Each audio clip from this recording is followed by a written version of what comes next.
Kwa fa court na asem na okaye no abra judge na omotena so no omunni honum bi na who describing it say it was opaque, it was then hey adentina Supreme Court honum no na wo court opi na wo keka sansensem no because onim say contempt be den e be no because that time na omunye nka asem nya den wiye na nde wo ba betena honum de bia dede en na say wonko a wo ka kire say won boycott bio en no na minim say den wo be boycott yen kasa oba e Ghana fotiu no asori anante apie wo se mentenam say ose majority the among man can masem but in parliament no the minority should have their say and then the majority will have their way enye bibia na you have your say you have our way because si bibia na you have our say enti metena ho ma on kasa ntia judiciary uwia no aka che say what kasa ti o ma wieti so we say the speaker of parliament no upper judiciary achew.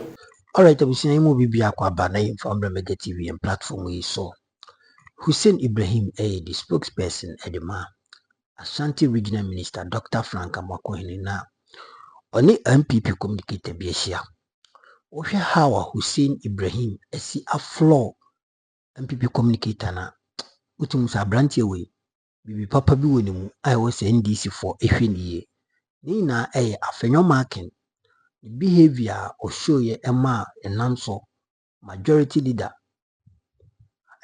yura Mahama Ayarga ni bufu ya onu so okikan bi chire no na we enana Hussein so emiki emphasize bi was no say debi ade ya Afenyo marking yi ami so patches on kwa na wiase nyansa woni mu say woni tiremu abusia any the report of the helicopter crash na ehun sensem yenkuti na galamsey issue so ekoba ibeto so e dia ma hanum eya na bo no tente platform Mega TV na ho ye de adom bibia boko so ya mi ado waso ye say oh maso ye so de bibia koso kama edika mechi asante man nyina mechi atifo e na hwefo magibre a mo hwe kesben na machia eye honorable so we dey eti roti kokoso asase so na nanya nkwada meden check se dey free eye regional minister so eye edema asante man nyina na ohwe eniema ekoso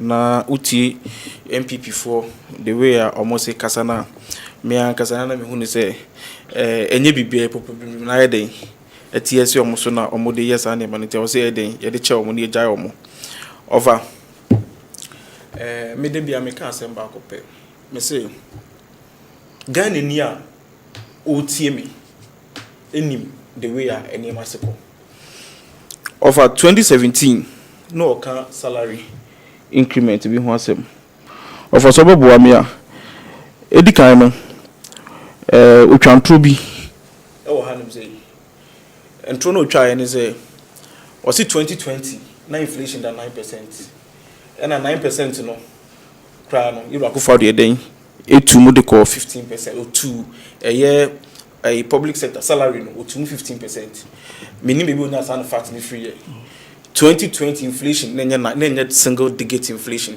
it was double digit inflation, and I'm saying it was 10%, it was 10.4%, so not 9%. Oh, and of a and I'm project to inflation for 2020. Of a project, I'm on was a and I have 2 musay. No, and a percentage here 2 musay.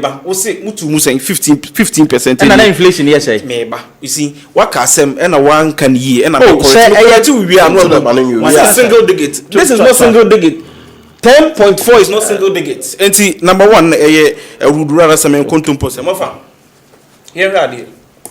Almost a kwakasa almost umuno tumuko 30% 2023 into my bomb modern chovia. Over 2023, I'm in salary the way almost say labor union for the trans year. And next year trans is here and propose increment bia base year and next year na starting. Over 2023, amoka se mutumu 30% no. That means a mutna say 2022. Over me boa 2022 na inflation da same. That time na inflation na o wuri yourself no ponko. Mo time. Ofa, that time na haircut mai. Utumu 30% ba na haircut aba. Ofa me boa. Ofa, utumu 30%. Na debt to GDP. Na over 100%. Ofa, utumu ekosa na me no ka se e ma me nim ne papa no mo gina wo mo pekete ofa utu mu 30% no ne nyina wa na e-levy wo sa de bebu ya ma me mo so ofa utu mu e ma no course no fa ye nim ne ma bone e ma de mo di oman ba ofa na me no ka se ofa e-levy na wa yifa ofa sa NPP for ahon kire mo de Ghana ekomu a Ghana ye broka emene ye ho tese de aban bia me hu bibi sa akra wo Ghana adam say da na wuwe na wunya no na so pese wo be kasa instead of say also pa Ghana for achew wo say ba be equalization say mumu time no you did better because mu ye say me wan so no eniema na ekoso mo time ni nyina no na very bad offer hwe me no kasa sisi yatumu say yatumu 9% krana sisi ya me no kasa inflation that say of inflation we project say about 6.something%. Inflation about single digit ama me maame no na wotra ha ka se nema bo aye den entu okodwom a osu no wote ha nim se se patro na woto so be ka nyankopon nim no kura ni a patro no so ate ofa ote ha ofa mba me de manusi no ote me ma na memre ofa me ma na memre onka only one economic indicator me ma mo set ofa only one economic indicator ofa me de manusi onka only one economic indicator NPP time e better than NDC ofa last year by this time na dollar at the 16 cedis honorable and the dollar that 10.9 because don't do this. It's all part of what we are discussing. Yes, within 1 minute. Within 1 minute, Wadaroma. I have funny Ghana for T40. Begitum, let's assume without admitting, Begitum say na inflation 2020 was 10.10%. Nane Kufado Emma Etua Bayajuma for 15%. It's a borrow the inflation rate. Tisha assemblity ye. Na minu akase ya bomo ba ye sa atem taxes ande wo ho na mine eye adwumayefo ne ade over NDC ba ye on first budget 8% levy petroleum product 30 to 40% increase in all government fees and charges approved 2025 fees and charges amendment bill 21.9% VAT on non-life insurance premiums. Oh, me patch of source. Me of already Hussein, me kasa no. O kasa no man kasa. Ghana today your source. Of Ghana today your source. Ye pe Kesben. Ye Kesben source. My John online source. Now Ghana today they say more for you. Water tariffs and tumaba. Electricity tariffs and tumaba.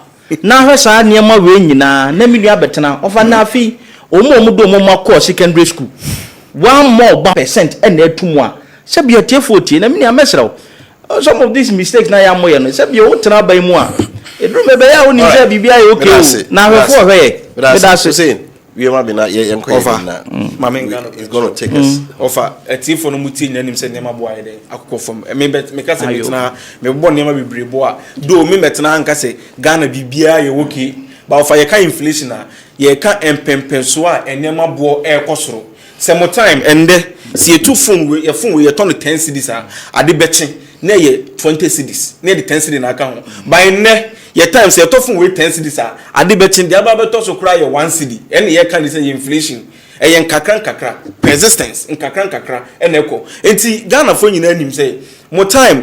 In fact, me grade anyone say me kra me kasa bebre oh say asema okay because na me nim say oba benya no kra say be kasa asem we nya na Ghana futi no mbo say fu because so mo hwe ya ban ya we have performed better than right and na me bisa say economic indicator ba mo ba ye mo ye better than this want to me anka economy last weekend nyina anti efanto na yemra the current issue ye ka ho asem honorable helicopter what do you have to say? You offer helicopter and and then I report no once and run the report to Command National Security Council and then the call Jubilee House at the coach the Ghana man penny say omo nanu ni baako echirichirim echirichirim kakra ma ye hunu de course edi kan ya hwehosem of ahwesa oyu na to Ghana man nyina ya de nyina ye bompa ye say of maybe nsi bio because of emrantie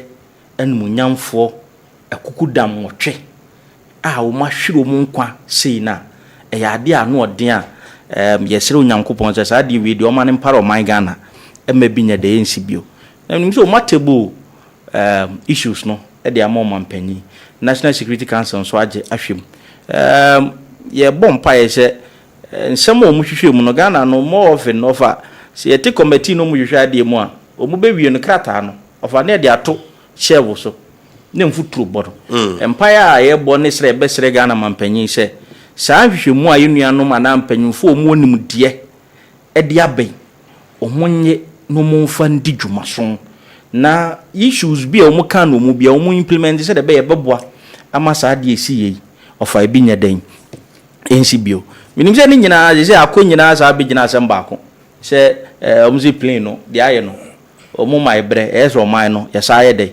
ekoto bio eti mesra ye NPP de ye boa emo man ye kyekere ye nka se de enuanom NDC ye ebra na NPP aban wo so na ye nyina anim se ye aeroplanes ye wo Ghana ha e di dwuma no ato kyema na ye nyina ye beka bom asiesie no ye nuanom so pa ye ya ensem mu kanfo na akufo ado ne NPP aban ho bibiri ye de ye nye ne sa de aba no ye nyina no so mo gitum se ye nyina ye nkoto foforo na ye mfa mo man na ye beka ye nyina ye beka bom aboa because o man ye kyekiri ne ye ya ofa eye ma ye nyina oh yes sure se bo nyina mo beboa because over the weekend na rego MP ebeka said da said ye kujito black opposition no waka se fa ko 900 on ye eno na mampani mahama mfantu kwan no wo monte ase da enti one Peter Lanchini tubo anya adwen de abai enti ene bi amadwen besesa na yeah over on say saa ne ma we nyina no because of nyatwom ewo yenuanum NDC for because what when sama yenuanum bi kan ye hwe okujata blakwa Sam George Sammy Gyamfi look at Peter Tobuya that weekend omu kana asama omu koyi nsam ono aka fa saa helicopter ya ho asam bo eje kire no chese nsama ye kan ye no it is how kase wudi yenuanum NDC for achi anu kurani on hwe a ye beka se de asi no ye nso ye beka the same thing but the yes I mean say o man nchekire no na ekọ akiri timi da mesre minuanom se de asi ne nyina no ya rewo se ye mpese ebi besa ye dey asi bio na de omu ye na NDC for no omu ye ya anye ye no Ghana fo nyina hunu nya atwom ne suni ban ya omukura ye de ye nanso na ye de ye ndwene oman no ho na ye mmoa na ye nkọje ye mpa helicopter no bi mmoa se de be ya oyo na eto Ghana because sa oyo na esi ye sika ye de ye yie ofa saa fund ya tie enema ye ka ya bono ofa me ye sure say bi crank ye de to helicopter koda bi wa enka beso aboroso but ye tena hwa ma de besisi wie because of amanyosemunti ye wia na afia ya asem de ayede e de amaye nti mesere minuanum so muma ye nyina enka bo na ofa saa de we twum adwen si ade ba ko so ofa ye nuanum mu wuye e de na mu wuye no mu ko e dai galamse Union July of a margin Hussein was it July? August. Of a metenasia, Usho Maneboama, Ushe Mutala, Ushe Legi Muniru, Ushe Mia of a Sapon. Of a Camia say, Ye papa numi, Omo Wu ye. Of a Gamma Fast will be a maso more minor. Because Galamsea, na ye papa numi.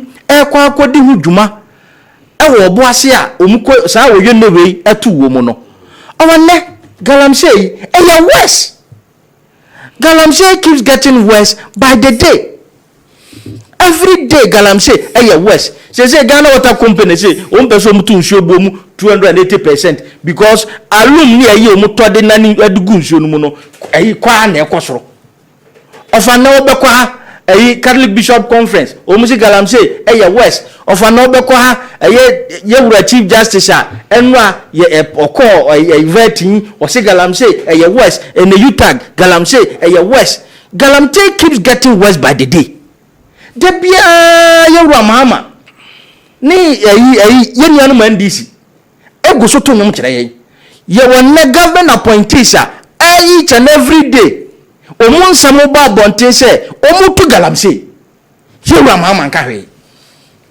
edisabio saye papa no mu nwotwe a omafurumi ofanto omabusuafo pa hwe de ekoya no hwe galamsey kwa ekoya na se omade se omufurimu no emfa so bi amaso ya besre Ghana mampanyi Ghana ya ditumi na mano Ghana pa ofa ko constitution mu a ye say oba ha ye mineral resources ye forest ye bibia no has been vested in the president. All right, but that's it. Omuntu na mo no momwa he de si ya afonanu. Okay. Afada bi ambetra meka agozi say. Dan no ofa ye wa hai amanfi east amanfi west time. Aheya na ofa mu granting interview was in the DC to galamsey agozi say.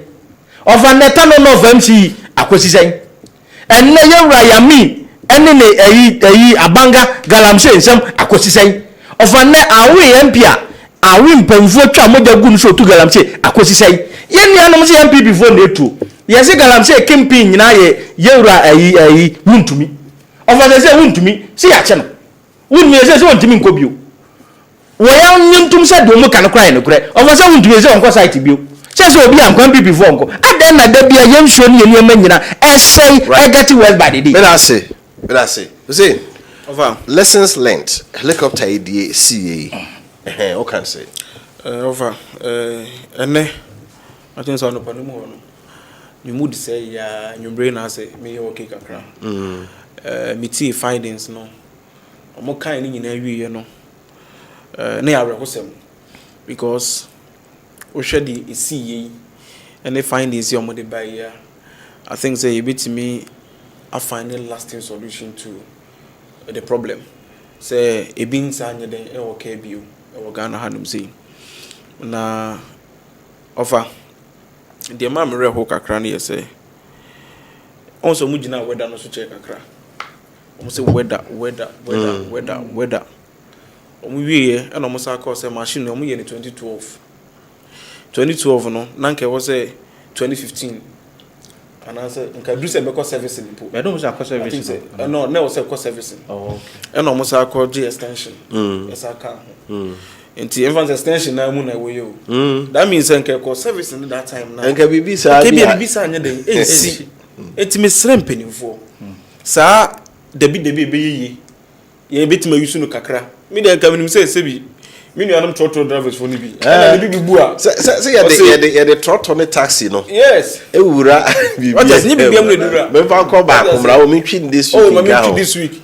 This week was so so nanka we nyina e ko so a enka menye sure say enipa sun ye omo sun omo man ko be hwere omo nkwasa nipa otwi ko be hwere omo nkwasa e ya rewosem enti mesra ban no esre empinifo a omo di animu say procrastination ye nim say the thief of all the time enti sa moto ho omo njai e no mo hwe na say enimanimu ya bibi ho betima ya mana boama BBS ya omunye se na be ya next time bibi santim nye den enkosi bio because it's a more of flight for kra na ehun kakra dey abamu so get na koyo the accident di simu amaza ya mfa obi o so that na see an so no minim de mini data bia ba obisa omo ya adwuma wo airport no be ka kire say if you see ye nipa bebre na me de minim bibi amete nipa be 3 o se omo kwa akra omo ko a new plan station omo ko faka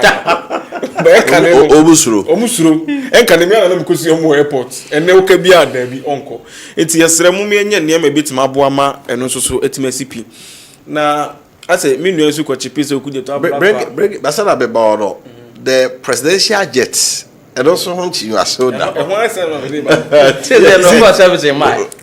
the SCA in fact yes e be buy enche say the cost service meaning ke cost service we almost say fort from us time say ba no di 30 enti ama brother mama omo ye hu aju brother mama your papa abega je do tire omo ye hawa na ye wo hawa na ndi se woni nyina ye se jets ni bebre wono ma no bo no fom anka betima eden arrente so we are buying you cut your coat according to your material make sure the main size according to your material but NPP are buying o man cut your coat according to their material So that time the Ghana for years sooner, that time na you levy by, you know. Saturn on Kofa, a year, not Saturn na COVID, a woho, DDEP, ye debate to my minimum sunina. A Saturn ya and a private jet idea a receive a wimu and a Ghana for. And the Saha Ghana for 0 for the catchers, yen tighten your belt, the name more a day, I a day. Now I began just yen tighten your belt, near who's a wounded belt hooker. Of a say day I behind. It is all shares I was spending $19,000 per hour. And if a private jet, yen say as a long distance journey no and another high private jet into me day enko but and then you Ramahama or China you know ain't fan or uncle but or the commercial flight of any part or katu quote according to your material and no one the internet has a cut down the expenditure also for your discretion and non-discretion expenditure though the non-discretion expenditure and then you cannot do away with it. You definitely what do it if it's an interest payment and amortization, but the discretion one is and maybe an essay for you for so one so and one in this near how it is all this over private jet to confide the new from Kakra and an ear can. But they Ramama buy and pay a cham you say some near can because of buy no two can be or the air commercial flight in a call. NPP for starting, you say, Muhammad the private jet to go, the Kose or the Kose, I feel money not common noting because most Muhammad is saving Ghana Isika.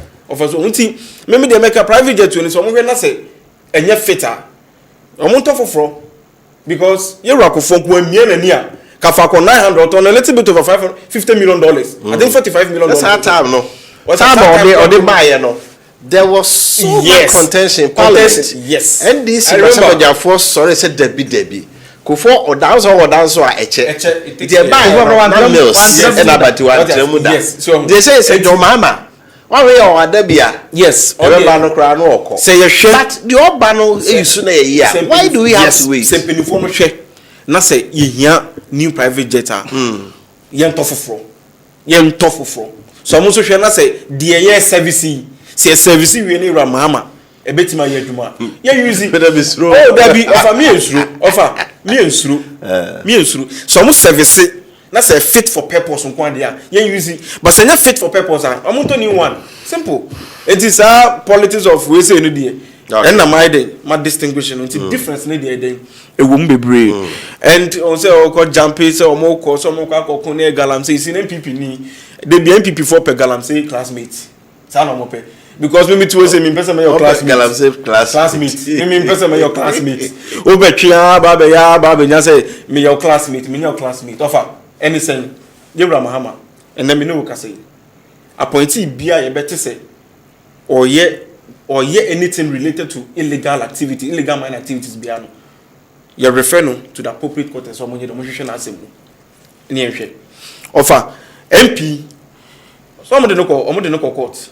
Yeah. MP cry just a botrimuka na nkofo bo mutrimuka say why say and no cry na mama say there be wa mo de na ko in fact o man tro na no sem mpo o mo de no court and na say Ramahama or political war no so person dey or fight Galamsey me no ka say mo ba mu fo ejina court and now tell him say they be abetena wo say chama wuntumi nya boni bia na NDC for yeah how chama wuntumi by ne they be amon na moti amoka say ye Ramahama chama wuntumi how keke ne ha no but then one ka so say betena na wo say ka say Galamsey nye stop Galamsey ya and also but all time don't forget say who president no tama eye one kasa Lands and Natural Resources Minister ya bujina podi letter command o ka say chama wuntumi nya Galamsey we squeaky clean me was no say tano mirim forest reserve or ye Galamsey enti no difference no of a buy 9 forest reserves and Galamsey kimpini or my din in an offer and then look say ya dinning in our back or mukomi apam and then 9 months a year juma ye 9 months a year juma offer and you see Eastern region baby yanka say one we say akwachi abrante bia kimpin pa ono na yeden sponsor Galamsey sike kura no yes sike kura na o person bribing 9 months for offer sanse mo nka wo se mo ka ho asem of Ankeja, ye brabu 9 months for 9 months for Angel. I was like a boho ye near Bomabaso. By Janka Naimos, who the entities and Naimos now could you one city. The baby radio, so you saw your nay, you're a mamma Naimos team or Muti, your Muji Sika, or Muji one city. Me born Naimos for Mu Lidano, Abaso. Because you're a mamma in your break. And I know you also about as I say, Galamse need the enemy. Into be a Galamse, non tenacity, independent sayings when you say, you're a tick of course on an Yankwada. In fact, they be a Mekasa, and I must salute you, Rotico Course, because you're a tick of course or Juna Santimai, your former good year, you saw any answer say, of all I said.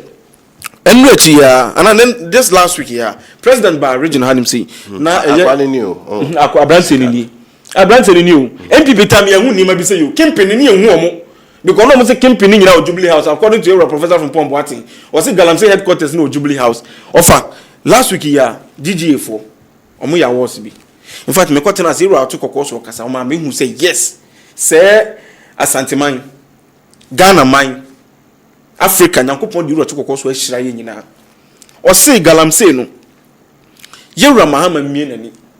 Na omo ye Galamsey ni ye fo mo famra kwan so chiefs no so omo Galamsey area na omo ye Galamsey no omo make sure say omo de emra be ye adwuma wo ho entisi ano ye roti kokko ikoso say ni say ebe say ya ban ni din e me roti kokko so ka say mo ka enya mo na me hwe Asanteman ene Ghana man ntimi de nya de mo atwera ma me no e na me kwa akokan na mo mekan de etie o fom ho no eni roti kokko so kame hu say mo amu ye Galamsey ni mo na mo tete ho no munie ewo eye ken we sisu apom ho enti wo no wo pe classmate me nya ma say me classmate Galamsey kura de me pese me ko school ntimi sro wa graduate na person masters and the Yewra Mahama time ntimi nya masters o person masters o Galamsey mo a na be just NPP ba 2049 mo ko na then you can do masters in Galamsey no kura ne anti ase mamo Ghana for be ko ati am over just 2 minutes menu ya metina se ohe kasa o kasa ade no obia ya no de go see Galamsey so I'm not talking about Galamsey over the tie nyina ne se ohe enua menu asema wo kan ya na wo bisa ho se last year no ka se One day, you know, a private jet, no say, ye to be ye di hyena kabu. And easy. You see, and the bear make us a man for you soon you buy a done a dinner. And no one your bedroom will be the action of her. As some cashier pabisi by manunica crubienti. And the credit. And then some now, you know, when this young come from jet. And the credit, not same say, open back, I can say, a human, you free. I'm on your phone. More kind of credit. Just someone more funty. Mukatia private jet and then okay, because I know your mama buy and only the unusual private jet. Ah, Bajo, your mammy a vice president. Oh, me pacho. Your mammy vice president. No one do not know free amon on a ban. Over there jet not buy. And a private jet. And a private jet you busy your mammy. But for your mama, estate. No ye no or buy no nam amana hodo so a no okọ sra man panyu for Africa no enye ni nia private jet na no de nam nje opeso o ka kire se ni nia private jet no de money free e kwa won to hwinum eno ana no de go oh some of these things no ye kasa ye ma ebia no ansema e kan no ebia nya yi Ghana for mo fa chance se ba bia adua nyina nka mom ne mwa na Ghana for starting nya manufo ni enne ye kan Galamsey asem Yemian man DC. Many of say Timinya the moral authority to talk about Galamsey. Moral authority, the temerity to talk about Galamsey. What is Asante region? You see, over the alcohol problem when in our bay. Our fancy me Galamsey. A dear in an animal barber inaugurating or Boise. Responsible community. What is the difference between responsible community mining and community mining and what other? What is the difference? And then we live in a country, Ghana man penny, sorry, be no can someone, or say the live wire of this economy you go board. And the finance minister, sorry, or say the live wire of this economy you go board. And then you sika $7 billion from gold board in Tino, Ghana and Sassina, ebe secret and say. Ghana man penny to me catch as a first and send no mood to Grana near Yahweh and Neddy in your baby.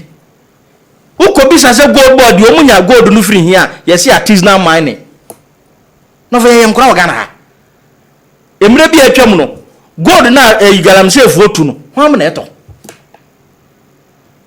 gold board nti so mining say and say and some any anum kan ba galamsey omu ba ye e dia na asesa ofa dia na asesa from omampanyi John Mahama a wo kan say wo ba galamsey fo nkurankura yi nyina no obeyi omu nyina free prison na campaigns no wachi omu over campaigns no amwa chese yesi chama untumi ya campaign yamfa na ntojai over yesi nsuo no koso sa na say NDC campaigns no over how many achi no right me that say these are the things the AI be fighting galamsey of our AI the way you be repealing at LI 2462 of our yes amende actually yes they call repealing. This is what is happening. You want say of our Ashanti region ha last week na me fra afo ba of ko ha de mra nsuo no de aye enti sabio ye wa ha minia Hussein etia sisi enti wo mu ntimi ntuka enko ade mra nko he ehunu mo ntu galamsey wo right that's it. That's it. Hussein, quickly now, if you are anymore. Offer. Dear Mamma, and say, Ghana, Libya, and say, John Dramani, Mamma fighting Galamsey. And the evidence was a case ben, Adibechibiano. Development be a Locosubia, Muma, you. Say, baby, a touchema, Moka, more criticize a Jitumu. Offer by a kai, and a Mukoli journalist. No, so Johnny Free Gun had say Koshaman on it. Because no Galamsey was him. And only near man then this year you. Yera Mahama say, wa unima wo mining community. What do Sabeka 9 months near na security agency security nibi because oba be na dwuma wo honom e dey fight Galamsey no. Sa community ne betwe maso. By NPP time me hu sa na no. Enti commitment ne dey e wo ho ye adwuma no. Galamsey ne be fight. Ye guso aye fight me say e process. You go so ayeye but more time no na Ghana for hu sa na no and I can assure you say you John Dramani Mahama obe free office no na Galamsey fight no right say 100% na etima you be 70% and 80% say na be Ghana for nyina be hu say ampa obeye na adu so be fight Galamsey me dey be ameka obi otu Galamsey be an enemy mam or me enemy on pay me yi onyeme mekumi or say me nsuo yes water is life or say me mfra ma obu nuagu because na mo time kura na mo sentiment mo hanim say tama na mo bu nuagu na hu ana report e ba ya ka be hu say KM boss you was sampan ko Fort Estate ma church also o say was sampan so ko jima ho gani enne so jima ho gani so odua na Sammy Gyamfi ehye kwa ibroto mo bu nuagu a sentiment mo bone mo dia sentiment o say betra ha o kra de boss o ba ban na baso because or fighting Galamsey o mposu aso say wa hu say enema e konso ho do e den ya obenya nkofobia mo ye but nkakra yi o ma ye den afri honom with alternative livelihood enema ye de red company sa enema ye de ba ye beboa ama sa illegal mining activities no eso ye den etwa etofa ye ho adwuma Ghana ni bia 80 right. But I say, I didn't change my idea now here our Kesven television. So my message is now you move on to other topics that we want to discuss. CBLC cancer na yes sorry. Benji from Fancy Sewa watching live from Fancy Sewa Suyan Road. JDM second coming is a gift from God because he's doing extremely work that some people don't understand.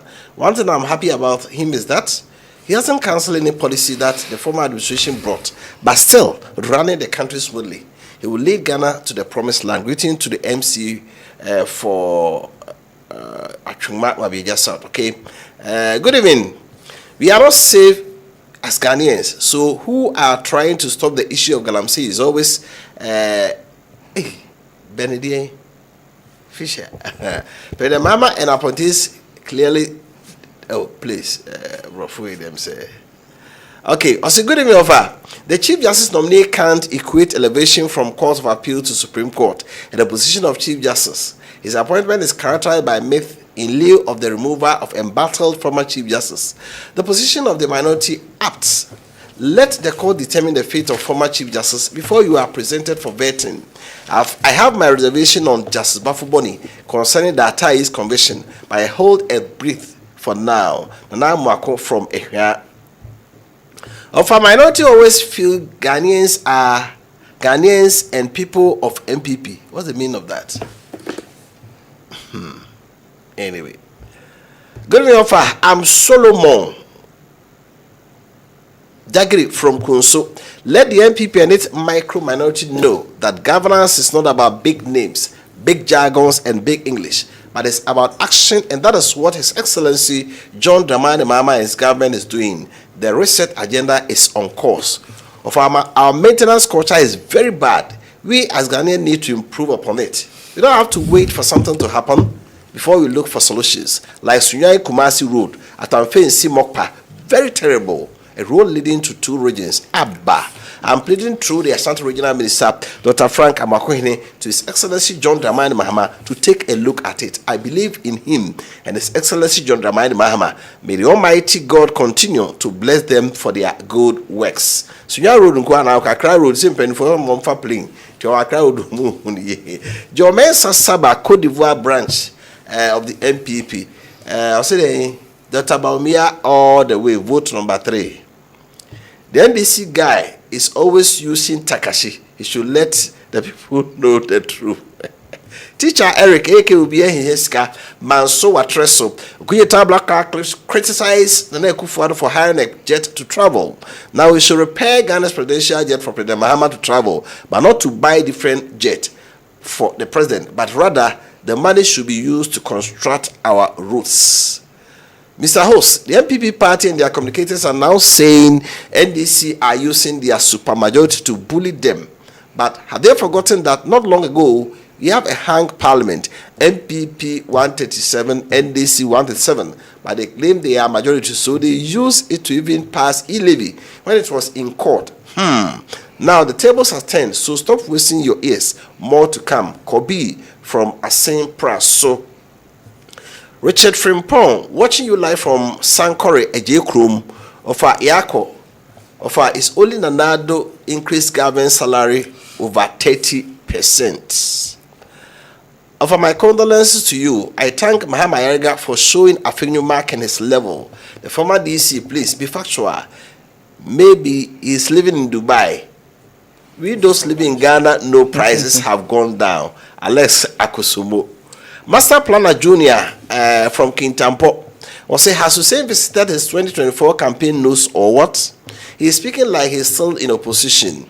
We should not confuse ourselves with the Z9 helicopter that crashed to that of presidential jet. The Z9 helicopter is a military aircraft, totally different from the presidential jet. We should be planning to get a new helicopter for the military rather and not a presidential jet. The presidential jet is fit for purpose. It can function for more than 30 years, according to the aircraft engineer. With that black wire, Ghanaians are closely watching you. Good day, Offer. You have now understood the true colors of the NDC. 9% increase in base pay is very bad. Our daily wage is around 100 Ghana cedis. Some public sector workers have left job and are selling cocoa now. Thanks to Nanado planting for food and increase in cocoa prices. This is what public sector workers who are farmers depend on. 2028 is just around the corner. I am Nyamiche from Kwifo Praso. Good evening, Mr. Host. My name is Frank from Achimkede. Please, the aircraft issue have a powerful truth behind it, but everybody is afraid to say it because if you say you will find someone in the hands of a national security and not even police, so we leave everything for the president and his NDC people. Each one for himself, God for us all. May their souls rest in perfect peace. Hi, good evening, Mr. Host. Please tell the NDC what goes around comes around. Over to them. Ahmed from Kintampo. Mensa Majid is from Bichim, Toronto. A 9% salary increase is not bad at all based on the current inflation. I've been hearing NPP communicators talking about the 15% COLA and 15% salary increase by former President Nanado, and it's quite funny. Inflation was 53% and above in 2022, and the increased electricity and water tariff by 27.15% and 21.55% respectively. In fact, workers in Ghana really suffered a lot. A 30% salary increase at that time was like robbing Peter to pay Paul. Kwame Acidity from Mahafwa Trinsua.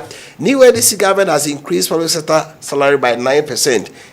It is a good call under visionary leader John Dramani Mahama. Alaji Korindauda are proud of you.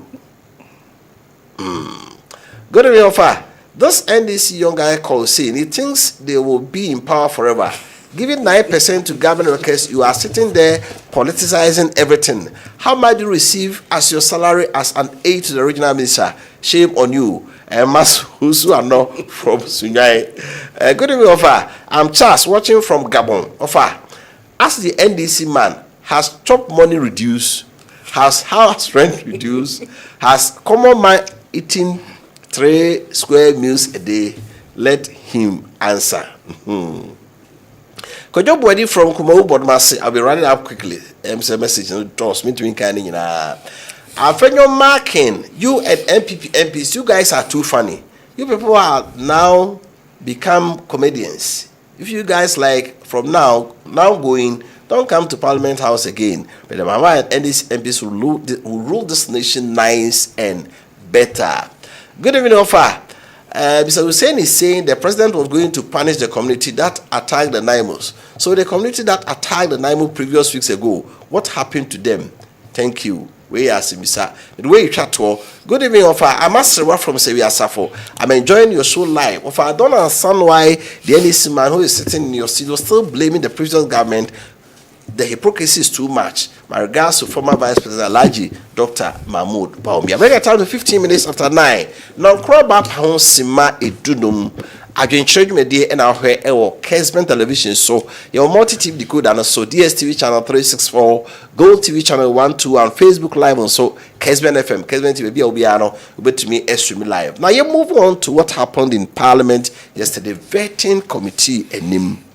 Now, my note say. Former Chief Justice na sem mo court ayeka di enti na mo prem ho enti ko ba e pinche ba vetting committee enti no omo sorry ekoi but the vetting went on. Who say Offer penifo ka se mi say opeso mu se banchenya ija eneka NPP party no elections omo internal elections Amia was a party na Kasano. Esi was say so. In fact, I say crazy. It is a BB course of Parliament House. And Yami Mama. Now, Mr. Mebisel, a year on our Afenyo marking. NPP leadership no. Inti Omwana friend actually say Parliament House ye way ana. Because NDC the minimum say leadership ne dey. Omo frɛ empanifo don bɛka kyerɛ omo no. Mombra mo ase. Mono mon kasa ye, mono Ghana fon kasa ye. No mati. But MPP ne dey minim say eja yesi kura se bi mpedua sa broni nim no. E na aja mo didi ofiri su kese. So wo hwɛ de ekoso MPP mu a. Ase se bi mpedua sa leadership no Parliament House o mutimi nya obia obetimi ayden akɔ animu akɔboa MPP party no. De bia me kasa asem wey MPP wo hwɛ honorable Patrick Buama MP for Okankwe Central. Papa wey adedi ama ye nyina ye hu sampa. Sa new patriotic party no. Patriotic, the word patriotic no e wonumu. Me no etie me nim de etie a ofre no so no say patriotic because oba be defend say ade na ye wura Afenyo mark ye no. Eye mo MP kra ba bonte hwe arewo minim MPP for mu kasetia no edidi na temo social media just because obe tro bibi to honum kra nya didi atem. Ono so Nyankopon ma ye nyansa ne nimde ebetimi da ye adwuma yi ama oman no.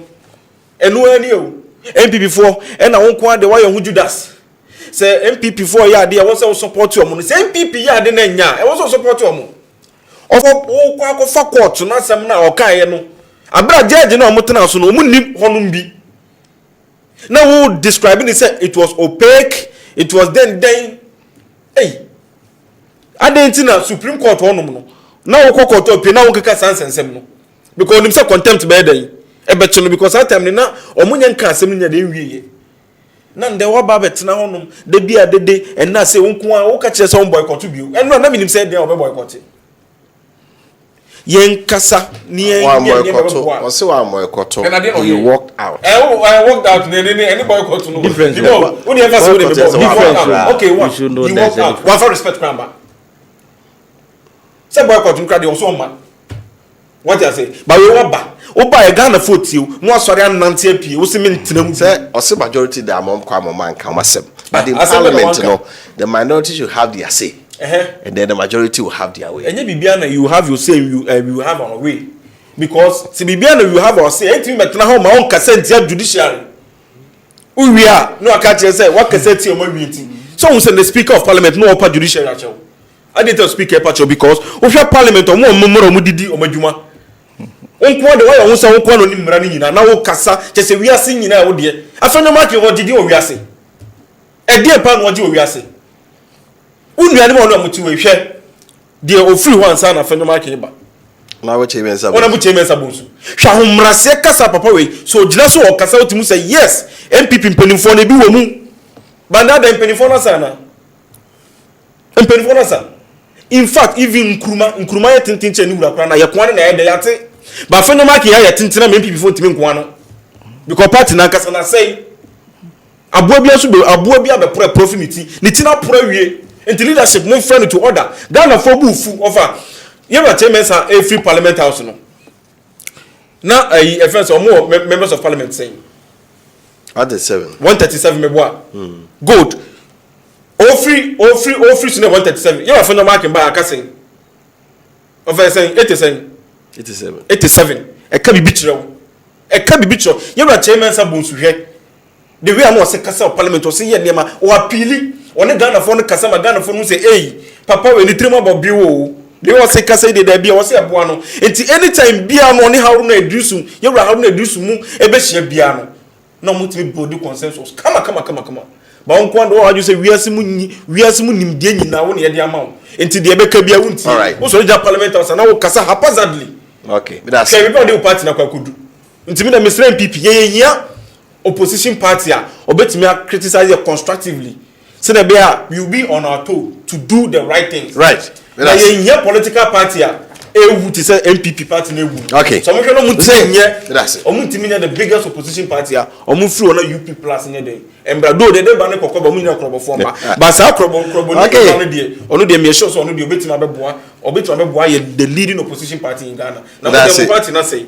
minim dey ta babu no kama kra minua e wo so free party ni mu and them is free party ni mu because and they ready that time we do we have them say hey we catch we say obeko cabinet I just say one pan here before then and they say honorable flow awie enti abusia wo sheda na to boase na wutie Hussein Ibrahim utum zo ura na wabin utum za branch no obeko fa Hussein Ibrahim obeko fa papa because the analysis ni simbi obeka biano evidence etato even the last words of this video ND am me okay the one that we see drill the MPP communicator na ono ano why frustrated onim the oka MPP for won here heat when hit your mo sebi aya no mo dwen se obon kwana wiase nyansa yi na ewo motirimu na ine mahu Patrick Boama Kakui Central urano wa condemn the art of minority omo work na omo free on ewo yewra ye justice Paul Bafuboni veti nasi na Patrick Boama AMP ewo Kakui Central in the Greater Accra region railway mahwe no closely NPP ni tatahwe na wohe di wo timiki ni nsem otumbo ase emiki eka ni nsem a sometimes utumu se railway enkanya NPP na wo so belong to NDC obesum Ghana because NPP the moment abe join no enema bi nkoyi because the party itself no it will force you to do something which is not good. And if you have your marking where arrogance power won you. So Patrick Boama a boa so why you don't want to get some Ghana. Boy, nay, some Ghana, since Ghana no. Mayina. I was for we see. Nakopon ko bibiano na kyerwadwe e comment section mesro se wunya subscribe ya hanum e yona bo authentic platform subscribe for my watching na bibia ntimi enko yie emfa ban amefa wonsi makraw bye bye.